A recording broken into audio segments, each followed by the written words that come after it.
এই কারণ মব জাস্টিসের যে ইস্যুটা তৈরি হয়েছে এখন, সেটার দুটো বিষয় আপনি আগে একটু মনে রাখা দরকার আমাদের।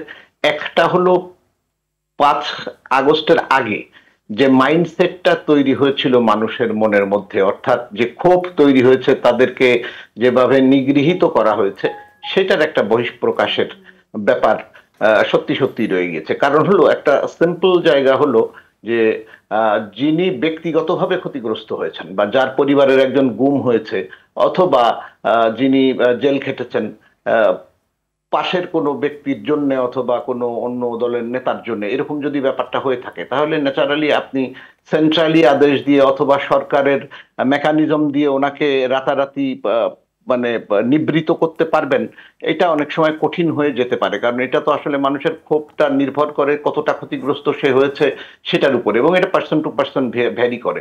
সেটার একটা ইস্যু এখানে আছে এই মব জাস্টিস তৈরি হওয়ার পিছনে। আরেকটা হলো, যদি এই ধরনের একটা পরিস্থিতি হয় যেখানে পুলিশ ঠিক মতো ফাংশন করছে না, এইভাবে যদি আপনি বলেন, কারণ এই পুলিশ নিয়ে আমাদের সংকট হলো যে 5 তারিখ বা তার পূর্ববর্তী কিছু সময় ধরে পুলিশ যে ধরনের আচরণ করেছে এবং তার বিষয়ে মানুষের যে পারসেপশন তৈরি হয়েছে, সেই পারসেপশনের কারণে পুলিশের ভাবমূর্তি, পুলিশের নিজের মনোবল, সংগঠন হিসাবে তার অবস্থান ইত্যাদি সবকিছুতেই ক্ষতিগ্রস্ত হয়েছে। সেই রকম একটা পরিস্থিতিতে আপনি পুরো পুলিশকে রিগ্রুপিং না করা পর্যন্ত তার পক্ষে ল এনফোর্সিং এজেন্সি হিসাবে পূর্ণ দায়িত্ব পালন করতে যাওয়াটা একটা মুশকিলের মতো বলে মনে হয়। কারণ হলো, আপনি ওর ভাবমূর্তি যদি খুবই খারাপ থাকে জনমনের মধ্যে, বা মানুষের একটা ক্ষোভ যদি এই প্রতিষ্ঠানের উপরে থাকে, যেটা আছে মনে হচ্ছে, তাহলে এই প্রতিষ্ঠান দিয়ে আপনার ল অ্যান্ড অর্ডার কন্ট্রোল করাটা একটু কঠিন। এখন প্রশ্ন উঠতে পারে, সেইটা আমি, এটা হচ্ছে দ্বিতীয় দুটো কথা বলেছিলাম, একটা হলো মানুষের আচরণ, আর একটা হলো এই জাতের দিয়ে আপনি নিয়ন্ত্রণ করবেন তাদের বিষয়ে যে পারসেপশন, সেটা। আর একই সঙ্গে একটা প্রশ্ন উঠতে পারে যে সেক্ষেত্রে কেন ল এনফোর্সিং এজেন্সির সঙ্গে তো সেনাবাহিনী বা অন্যরা আছে, তাহলে কেন কন্ট্রোল করা যাচ্ছে না? একটা জিনিস সবসময় মনে রাখতে হবে যে পুলিশিং যেটা আমরা বুঝি, যেটা বা রেগুলার ডিউটি পুলিশের যেটা অ্যাজ এ সংগঠন, সেটা কিন্তু আপনি সেনাবাহিনী দিয়ে করতে পারবেন না। কারণ হলো, সেনাবাহিনী স্ট্রাইকিং ফোর্স হিসাবে অথবা তাৎক্ষণিক কোনো বিপজ্জনক পরিস্থিতি ইত্যাদি এগুলো মোকাবেলা বা যুদ্ধ অবস্থা ইত্যাদি মোকাবেলা করার জন্য তৈরিকৃত একটা সংগঠন। এটা রেগুলার যে আপনার পুলিশিং বা যে রেগুলার জনগণকে নিয়ন্ত্রণ করা বা এই ধরনের নিয়ন্ত্রণ করার যে বিষয়, সেটার জন্য এই প্রতিষ্ঠানটা না। সুতরাং এই এখন তো একটা বিশেষ, এখন তো একটা বিশেষ পরিস্থিতি সৃষ্টি হয়েছে, সেটা মোকাবেলার জন্য তো হয়তো সে লাগছে। এবং এবং কাজে মানে প্রধান উপদেষ্টা তো আপনার মানে আজকেও বলেছেন যে একটা যুদ্ধ অবস্থার মতো একটা পরিস্থিতি সৃষ্টি হয়েছে। এবং আমার প্রশ্ন হলো, যারা মব সন্ত্রাস সৃষ্টি করছে কিংবা ইন্ধন যোগাচ্ছে, যারা উস্কানি দিচ্ছে, তাদের বিরুদ্ধে তেমন কোনো ব্যবস্থা নেওয়া হচ্ছে না। আমি প্রেক্ষাপটটা বললাম যে এইরকম একটা প্রেক্ষাপটের মধ্যে দাঁড়িয়ে আছি আমরা। সেই রকম জায়গাতে যারা উদ্দেশ্য বিভিন্ন, এখন এই ধরনের একটা বিপ্লবের পরে হয় কি, বিভিন্ন গ্রুপ বিভিন্ন উদ্দেশ্য সিদ্ধির জন্য আচরণ করতে থাকে, এবং যখন আচরণ করতে থাকে বিভিন্ন উদ্দেশ্য সিদ্ধির জন্য, তখন তারা কি করে, তাদের নিজের যে কোটারি ভুক্ত লোকজন আছে তাদেরকে নিয়ে নানান জটিলতা তৈরির চেষ্টা করে। এটা হয় এবং আমরা দেখছি যেটা হচ্ছে। এখন এর ফলে কি হয়, এটা আপনি কন্ট্রোল করতে গেলে আপনার একটা শক্ত ল এনফোর্সিং এজেন্সির ভূমিকা দরকার হয় অনেক সময়। সেইখানটাতে আমাদের ঘাটতি থাকছে, আপনার যত কথাই বলি। কারণ যে প্রতিষ্ঠানের ভাবমূর্তি ক্ষুণ্ণ হয়েছে, সেই প্রতিষ্ঠানকে তার ভাবমূর্তি ফেরত নিয়ে একই ধরনের শক্ত অবস্থান নিতে সময় লাগে, সেই জটিলতায় আছি।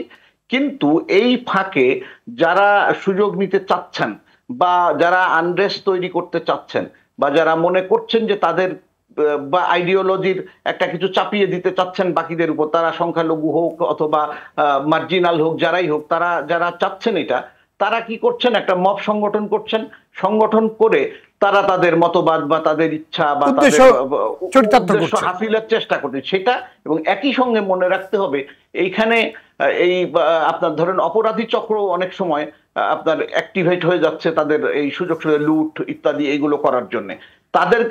তারাও কিন্তু ওই মব তৈরি করে বা একটা ধোঁয়া তুলে রাস্তার মধ্যে কাউকে আক্রমণ করে সব নিয়ে যাওয়ার চেষ্টা করা, বা কোথাও বাজারে লুট করে ফেলা, এই ধরনের ব্যাপারগুলা ঘটছে। এখন এটাকে আপনি রাতারাতি কন্ট্রোল করতে পারবেন সেটা আশা করা যায় না। না, ঠিক আছে, রাতারাতি কন্ট্রোল করতে পারবে না। কিন্তু আমার প্রশ্ন আপনার কাছে, যারা মব সন্ত্রাস সৃষ্টি করছে কিংবা ইন্ধন যোগাচ্ছে, উস্কানি দিচ্ছে, তাদের বিরুদ্ধে তেমন কোনো ব্যবস্থা নেওয়া হচ্ছে না। এই যে বিচারহীনতা, তা কি মব সন্ত্রাসকে উৎসাহিত করছে না? না, আইডেন্টিফাই করে তাদের বিরুদ্ধে মূল কুশীলব যারা, তাদেরকে গ্রেপ্তার করা দরকার বা তাদেরকে আইনের আওতায় নেওয়া দরকার। এখানে একটা ছোট্ট ডিফিকাল্টিজ আছে, আমাদের মনে রাখতে হবে। আমাদের মব লিঞ্চিং বলেন, মানে ওই যে পিটিএম এর ফেলছে বা এই ধরনের মব লিঞ্চিং বলি এটাকে, অথবা মব জাস্টিস বলে তো কিছু হয় না। ঘোষণা দিয়েও তো করা হচ্ছে, আমরা দেখেছি ঘোষণা দিয়ে ইত্যাদি এই যে গুলা করা হচ্ছে, এইগুলাতে আইডেন্টিফাই করে ল এনফোর্সিং এজেন্সি যদি আমাদের রেগুলার পুলিশ কাজ করতে না পারে, তাহলে অন্য যারা আছে তাদের দিয়ে এটা দমন করতে হবে। এখন এই জায়গাটাতে যে ঘাটতিটা দেখা যাচ্ছে, সেই ঘাটতিটাতে যদি আমরা খুব দ্রুতই ব্যবস্থা নিতে। আর একটা জিনিস বলতে হবে, আমাদের ল এর ঘাটতি আছে কিন্তু এই জায়গাটাতে। আমাদের পেনাল কোড বা অন্য যে ল গুলো আছে, সেই লগুলোতে আপনার মব লিঞ্চিং বলেন বা এই ধরনের যে ব্যবস্থাপনাগুলো আছে, সেখানে আপনি 144 বা 54 এগুলো অ্যাপ্লাই করে এগুলো কিন্তু কম্পারেটিভলি অত শক্ত ব্যবস্থা নেওয়াটা মুশকিল হয় অনেক সময়, মানে যে ধরনের সিচুয়েশন চলছে সেখানে। তো ফলে আমাদেরকে মনে রাখতে হবে যে আমাদের আসলে অ্যাক্টিভেট করতে হবে ল এনফোর্সিং এজেন্সিকে, এবং একই সঙ্গে সোসাইটিকে অ্যাওয়্যার করে ফেলতে হবে। একই সঙ্গে আমাদের পলিটিক্যাল পার্টিজ যারা আছেন, যারা এখন চেষ্টা করছেন, আমি বিশ্বাস করি এটা সবাই মিলে উচিত হলো সোসাইটিকে অ্যাক্টিভেট করে ফেলতে হবে, তাদের কর্মীদেরকে অ্যাক্টিভেট করতে হবে, যেন এটা শুরুতেই রুখে দেওয়া যায়। বা যদি একটা ঘোষণা হয় তাৎক্ষণিকভাবে, যেরকম একটা কিন্তু রুখে দেওয়া গিয়েছে, যে সিপিবির যে কার্যালয় দখল ইত্যাদি, এইখানে যে বাইরে থেকে ইন্ধন দিয়ে একটা করার চেষ্টা হয়েছিল, এটা কিন্তু বাংলাদেশের এই যে পলিটিক্যাল পার্টিজ বা সচেতন মহলের সচেতন আচরণের কারণেই এটা কিন্তু রুখে দিয়ে দেওয়া গিয়েছে, এবং কোনো লোক কিন্তু ওই ধরনের কাজের মধ্যে যায়নি। সুতরাং আমাদের সামনে দুটো ইনস্ট্যান্স আছে, ল এনফোর্সিং এজেন্সিকে অ্যাক্টিভেট করা, সোসাইটিকে অ্যাক্টিভেট করা, এবং পলিটিক্যাল কর্মীদেরকে মাঠে রাখা, যেন তারা কোনোভাবেই মব জাস্টিস বা এই ধরনের কাজকে এগিয়ে দিতে না দেন।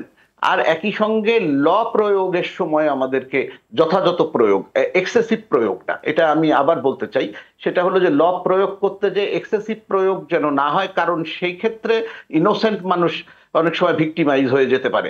আমরা কিন্তু আওয়ামী লীগের বিরুদ্ধে যতগুলো বড় বড় অভিযোগ ছিল, তার একটা হলো ল এর অপব্যবহার।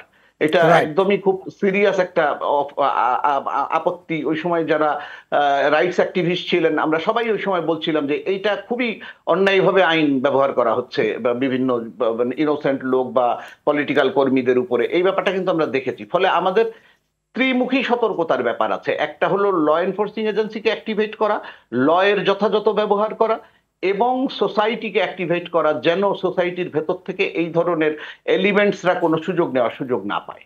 জি।